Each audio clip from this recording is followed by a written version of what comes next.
Okay guys, this is part 3 of our tutorial for chapter 4. We're going to finish up the chapter here. So what we just did is we had the hand come in, hit the icons, and we animated the icons off the stage. We're just going to learn one more kind of really cool, fascinating custom animation, and that's really the main purpose of this chapter, is customizing the animation. We are going to add a bouncy effect, but some of these bouncy effects are preset. So let me just introduce it to you. If you go into the section of the US layer and double click the last part, let me expand this up so you can see a little bit. Take my mouse, get that double-headed arrow to drag it up a little bit. What you are going to see is the US icon. And what we are going to do here is we are going to click on the Y. Let me make sure I'm doing what the author requests us, because I am following the book in the event that you're following me. And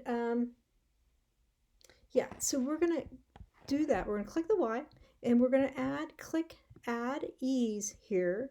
And we are going to choose a predetermined bounce. So click on the bounce. Click on the bounce in option. So bounce in icon. And we're going to make the option here 5. Its default is 4, but we're going to make it a 5. And that's it.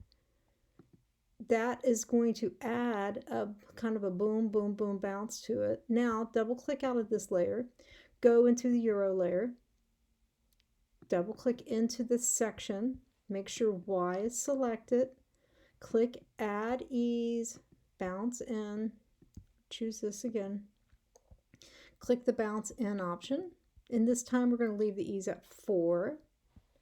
Good, we're done with that. Next, and then this one's going to be a 3. So double click this yin. Make sure the Y is selected. Click Add Ease, Bounce, and then Bounce In selection. And this time the ease will be at 3. Now, oh, this is fun. You know, I've never saved this. Look, see that little itsy bitsy asterisk right there? That means we haven't saved it. Watch this. I'm going to hit Command S. There, I just saved it.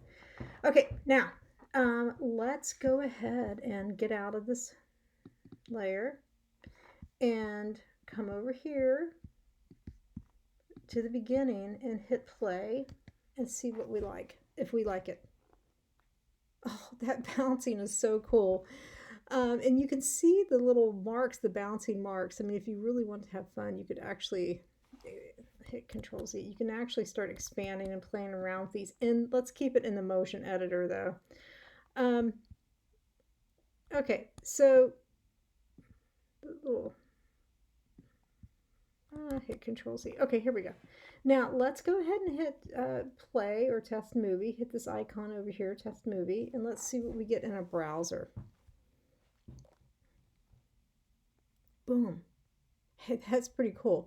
Now you can see this animation is in a browser, and if in the future you're working on web pages and you wanted to put a little bit of an animation into your web page, this is essentially what it would look like. Okay, anyway, guys, that completes chapter 4. I did want to make a comment about this. There's an output here, and it gives a couple of messages to us that 2 images or 2 bitmaps were successfully split into one sprite sheet. And it's a good to know when and if you ever start programming the action script in here. Right now, for learning lessons, this is something that's not affecting us. You can just click over here, timeline. Make sure you save your work and send me your completed file when done. Okay, guys, that finishes up chapter 4. Thank you so much for listening.